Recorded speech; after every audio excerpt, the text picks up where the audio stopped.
vivido momentos de angustia, de tinieblas, y el cumplimiento de la promesa es justamente esta descarga, este regalo, este cumplimiento de la promesa de Dios, donde se profetiza que el pueblo que andaba en tinieblas, nosotros que andábamos en tinieblas, luz resplandeció sobre nosotros. Y es una luz que resplandece sobre cada una de las condiciones y transforma nuestra vida.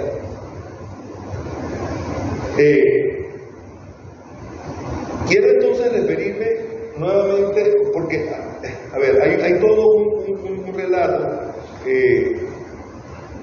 Voy a permitirme leer el versículo 1 para que ustedes tengan una idea. Mas no habrá siempre oscuridad para la que está ahora en angustia, tal como la aflicción que le vino en el tiempo que livianamente tocaron la primera vez a la tierra de Zabulón y a la tierra de Neftalí, pues al fin llenará de gloria el camino del mar en aquel lado del Jordán en Galilea de los gentiles. Esta es la invasión a la cual me refiero, era la circunstancia del momento en el cual la profecía fue dada.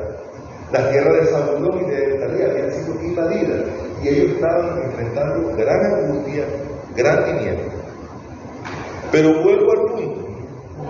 La profecía, aun cuando se refiere al momento específico en la que da, es tan amplia y es tan abarcadora que es un recuerdo, un recordatorio de la vida de cada uno de nosotros de cómo nos encontrábamos, en qué condición de tiniebla, en qué parte del tránsito por nuestra vida estábamos pasando por, como dice el Salmo 23, por lugares de sombra de muerte. Porque muchas veces también las personas hacen una broma, como si de sombra fuera una cosa y de muerte fuera otra cosa. Pero el concepto es uno solo, es sombra de muerte. Cuando la sombra de muerte es como una nube oscura que se para sobre nosotros, y no ha llegado la muerte, pero la sombra de muerte es la que nos está afectando y la que nos está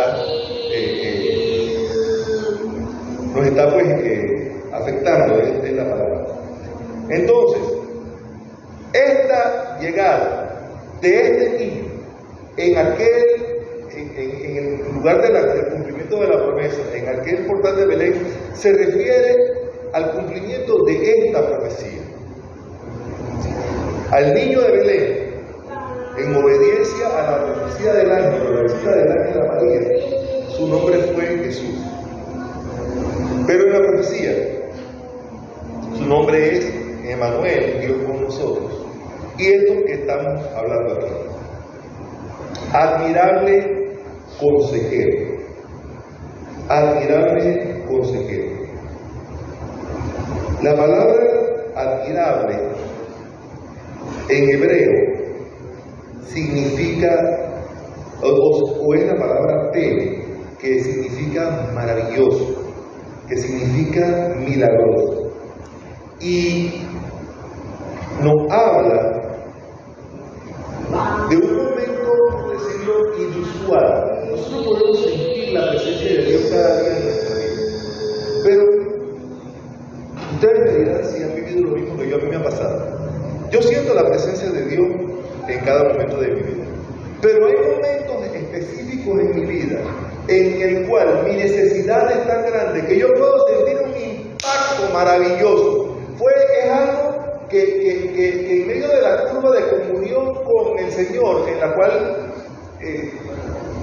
gracias a Dios, siento que vivo, contando con su bendición, con su ayuda, pero hay un momento en el cual uno puede, yo les doy testimonio de eso, sentir no solamente que la presencia constante de Dios en un promedio está con nosotros, sino que es un impacto maravilloso, es un impacto milagroso, es algo que nos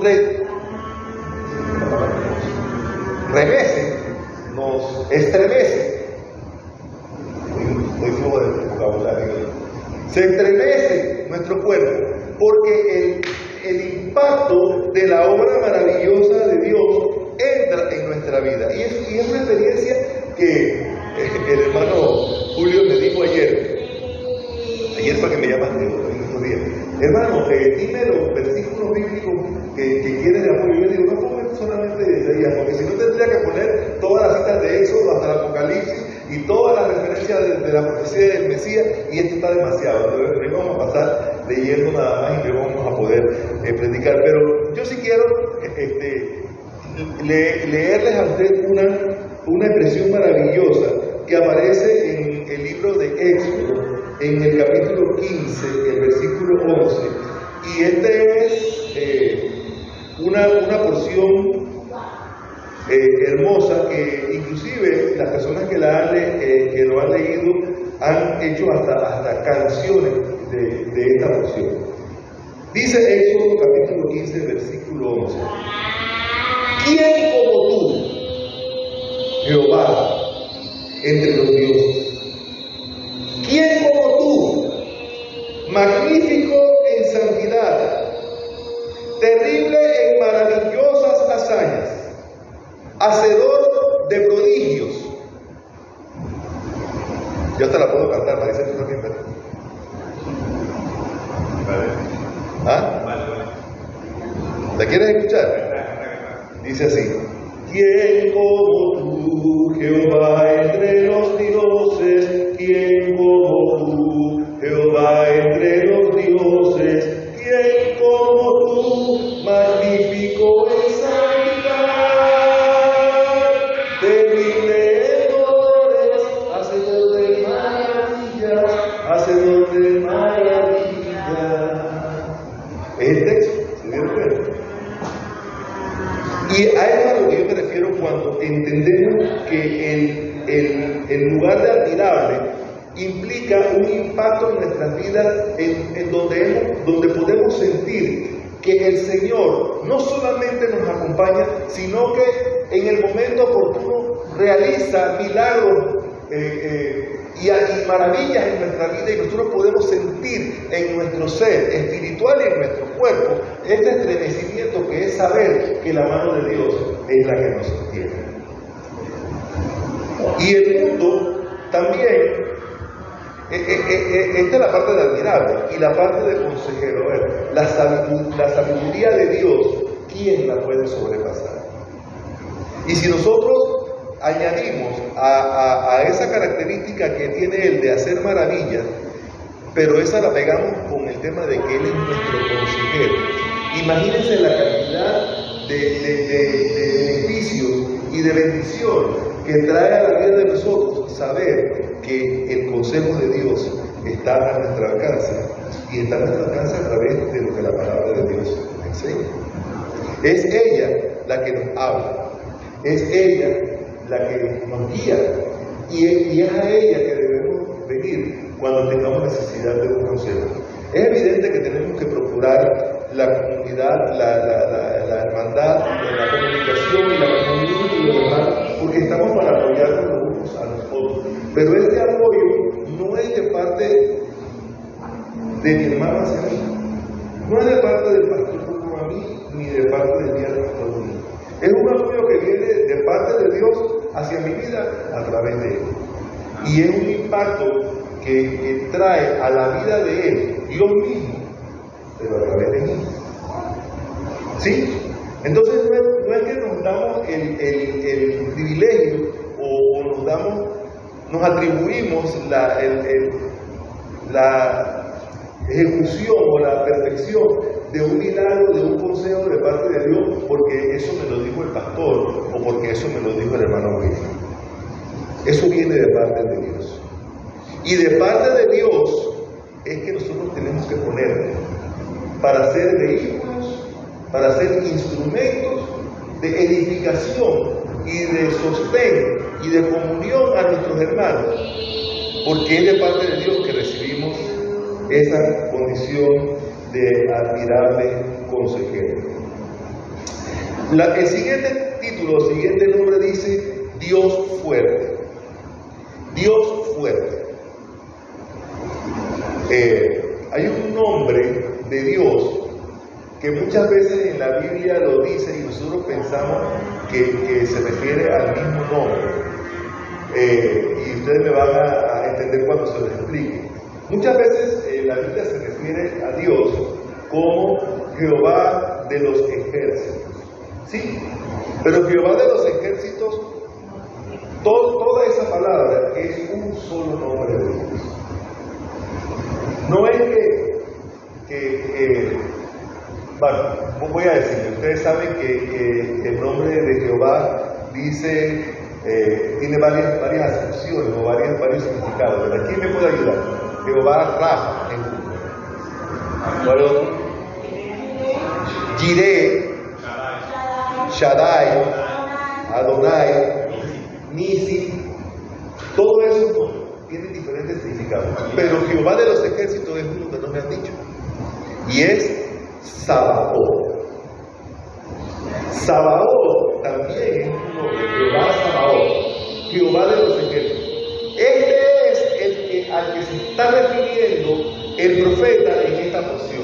Porque Jehová de los ejércitos, habla de ejércitos justamente, es el Dios fuerte que nos defiende, que hace escudo alrededor de nosotros, que lucha por nosotros, que pelea por nosotros.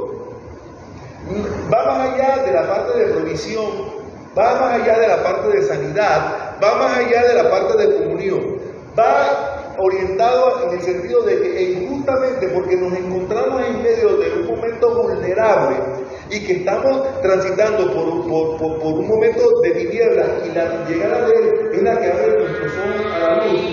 Él nos promete que esa aceptación de la promesa de Él va a implicar una presencia en nuestra vida, que su nombre, Sabaoth, Dios fuerte, está con nosotros.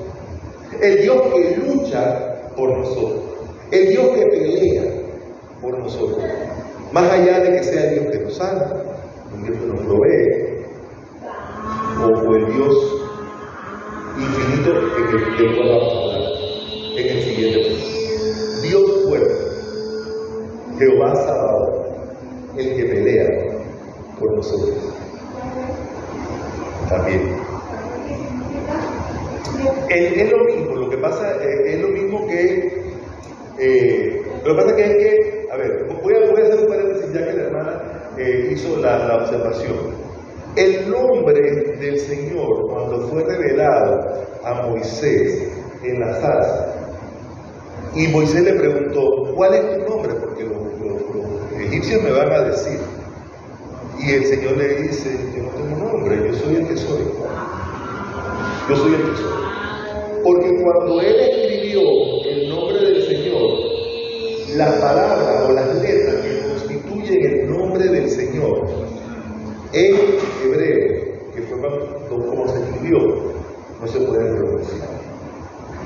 Y no es porque no se pueda pronunciar porque esté prohibido pronunciar, es porque mecánicamente no se puede pronunciar. ¿A qué me refiero? Si voy a usar el nombre de mi hermano Raúl, que tiene 4 letras. Si Raúl no se llamara Raúl, sino se llamara RCTK, esas fueran las letras que definieran el nombre de Raúl. RCTK. ¿Cómo haríamos para llamarlo? No podríamos pronunciarlo porque RCTK es... ¿Me explico? Las letras que constituyeron el nombre del Señor en el Antiguo Testamento, tal y como Moisés escribió, eran 4 consonantes del alfabeto hebreo, que si las ponías juntas, no las podías pronunciar. No tenía vocales, esa es la observación que hace nuestro pastor bien, ¿verdad? No tenía vocales, eran 4 consonantes juntas. Entonces, para poder pronunciarlas, entonces ellos intercalaban algunas vocales que más o menos hacían pronunciable el nombre. Y de ahí es donde viene Jehová, de ahí es donde viene Yahweh. ¿Ah? Sí, exacto. Es el nombre del Señor. Es el nombre. Exacto. Y Jehová es lo mismo. Es que el nombre, vuelvo al punto. Vamos a llegar al punto y continuamos el mensaje. Yo soy el que soy. Era el nombre es el nombre, o fue el nombre, no es es que dejó de ser, fue el nombre que Dios le dio a Moisés cuando se le apareció en la zarza. Yo soy el que soy. Y yo soy el que soy, la manera de escribirlo en hebreo no era pronunciada. Eso es lo que quiero decir.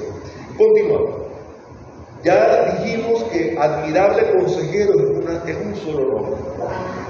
Dios fuerte es un solo nombre, el que pelea con nosotros.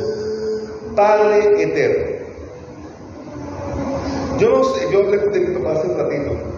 Y para los que no saben, no se le han dado noticias, mi papá se llamaba Adolfo. Y a mi papá le decían Adolfo. Mi papá se llamaba Adolfo.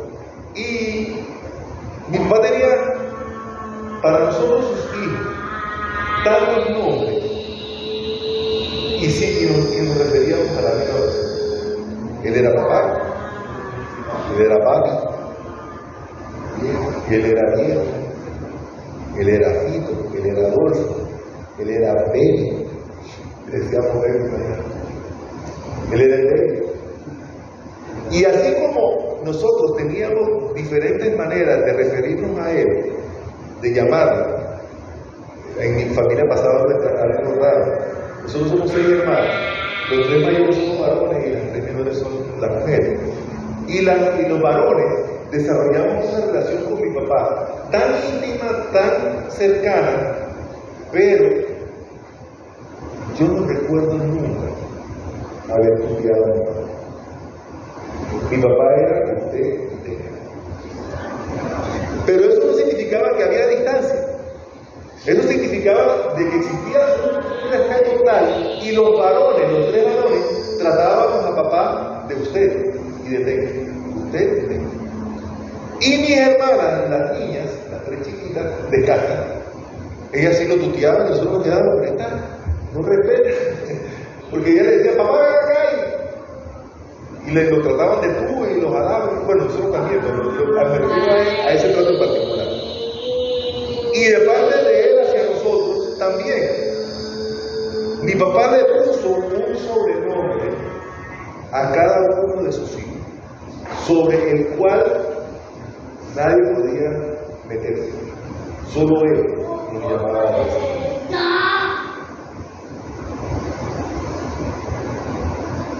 Yo recuerdo que a mi hermano menor, los que lo conocen saben a qué me refiero, él se llama Adolfo también. Y mi papá le puso Pili. Y nosotros decíamos, pero Pili. ¿Pili por qué? Y él se llama Adolfo. Y entonces le preguntaba a Pili, ¿por qué usted le puso Pili a Adolfo? Bueno, él decía, yo le puse Pili porque él es un coco. Porque él es un coco. Y cada vez que le preguntaban a él, él decía, bueno, porque él es un Tito. ¿Y por qué Tito? Porque siempre iba a generar, no había explicación para lo cual eso. Algo así pasa en nuestra relación con Dios cuando nos referimos a Él con diferentes nombres. Nos estamos refiriendo a Él, al único y santo Dios. Pero dependiendo del momento en el que estemos, si es un momento de intimidad, si es un momento de necesidad, si es un momento de reflexión, si es un momento de comunión, dependiendo de cuál sea el momento, nosotros nos referimos a Dios de una manera diferente. Yo conozco personas que cuando oran se refieren a Dios de usted. Y también conozco personas que dependiendo del momento lo tratan o de usted o de tú. ¿Y ustedes cuántas veces han escuchado personas que orando dicen, Señor, tú? Y están hablando del Dios omnipotente, el Dios del cielo, de Jehová de los ejércitos, el hacedor, el Dios eterno, Padre eterno, príncipe de paz. Y le dice, oye, ¿y qué creen? Es una falta de respeto. Al contrario, Dios nos ha abierto la oportunidad de que podamos hablar con ellos. No significa que sea una falta de respeto hacerlo. Entonces, Padre Eterno es justamente otra de las figuras a las cuales nosotros nos referimos delante de Dios y que es parte de su nombre. Padre Eterno, que fue desde siempre y para siempre.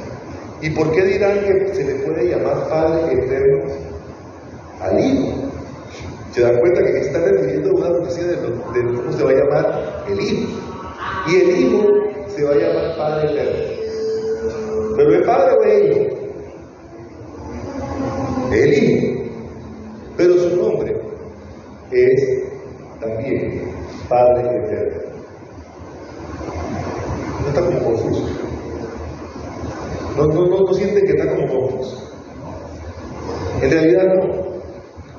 Porque nosotros estamos leyendo esta profecía acerca del nacimiento del Mesías profetizado por Isaías a través de María, allá en el portal de Belén.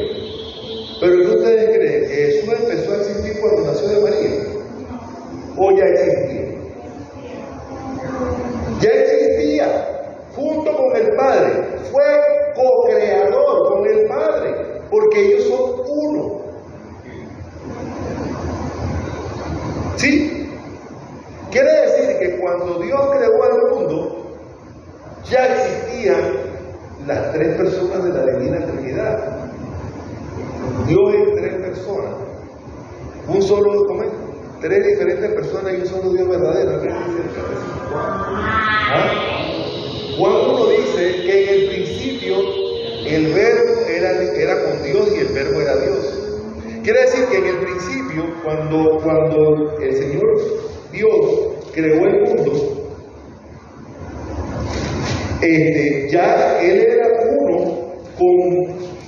ya Él era uno en comunión con el Hijo.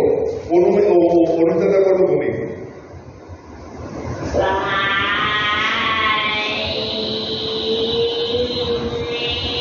Cuando dice, en el principio creó Dios los cielos y la tierra,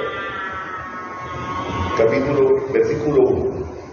En el principio creó Dios los cielos y la tierra. Dios, al que se refiere en ese versículo 1, incluye la persona de Cristo. Ya Él estaba ahí. Por eso es que en Isaías, cuando leemos la profecía y decimos que su nombre es Padre Eterno, es porque Él es uno con el Padre y existió desde la eternidad y hasta la eternidad. ¿Sí?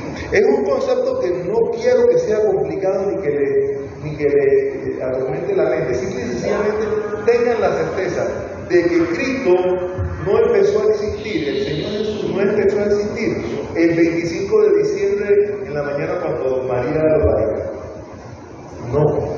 Él ya era desde la eternidad y seguirá siendo hasta la eternidad. Y dice el texto que Él, hay una exhortación que Pablo nos dice que tengamos en nuestras vidas el mismo sentir que hubo en Cristo. ¿Y cuál es el mismo sentir que hubo en Cristo? Él, siendo Dios y estando en la condición de Dios y estando sentado, gozando de todos los privilegios y de toda su condición de Dios, decidió decir, me quito esta ropa de Dios,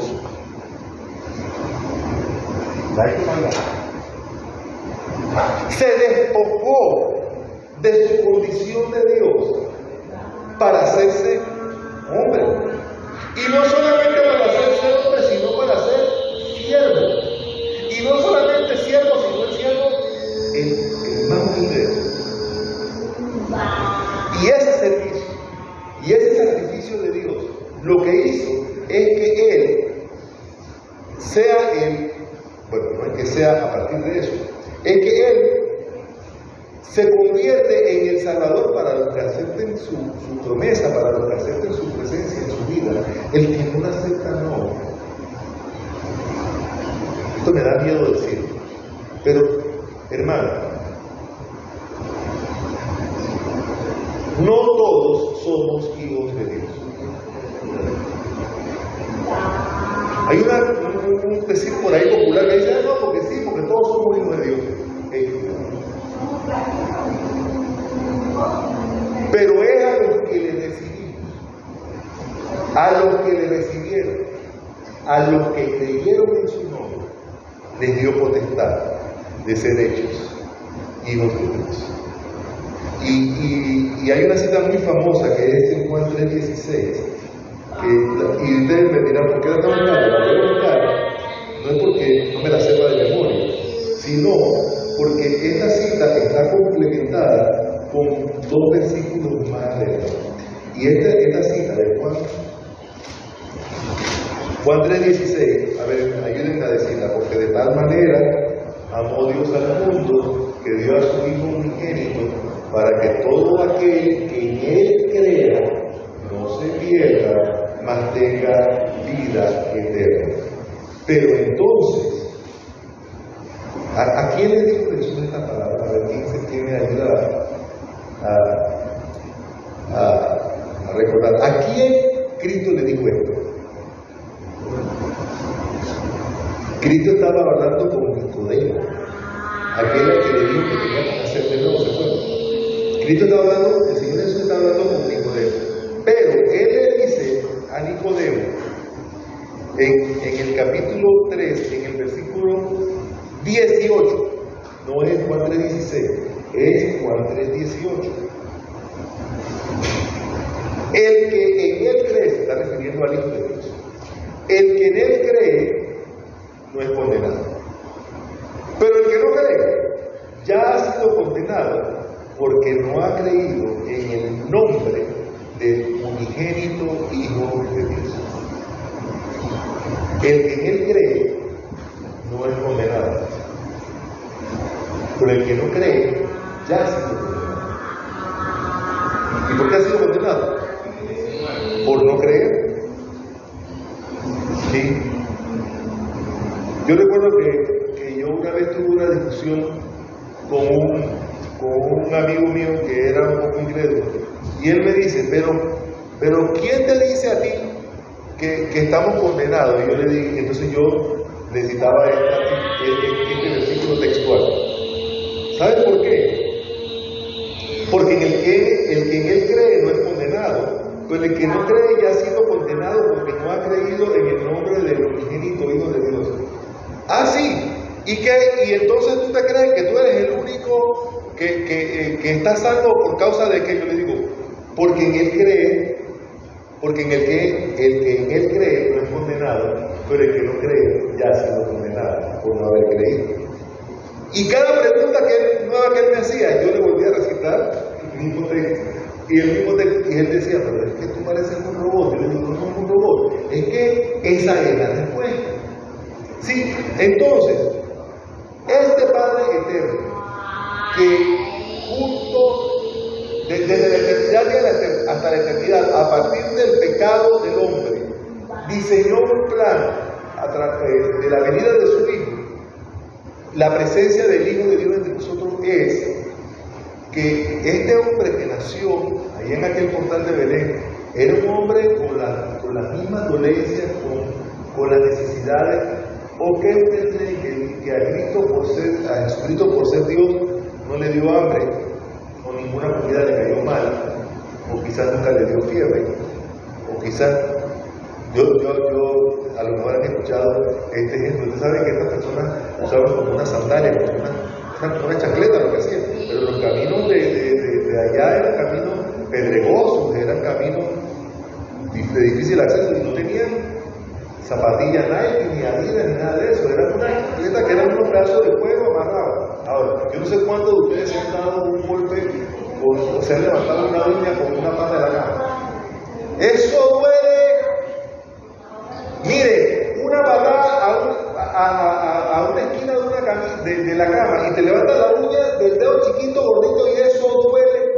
¿Ustedes creen que Jesús nunca se tropezó con ninguna vez, nunca le salió sangre del callo de sus pies, con la cantidad de zapatos que tenía? Pero la condición de Dios nunca la perdió. Por eso es que aquí dice Dios eterno. Y lo último a lo que me voy a referir es el último nombre, que dice Príncipe de Paz. Con esto termino. No sé por qué en el sentir común de las personas siempre se habla de paz en los tiempos de Navidad. ¿Cuántas veces han oído canciones que dicen que no haya más guerra? Pero parece que solamente la cantan una semana antes de Navidad y después del Año Nuevo ya se olvidó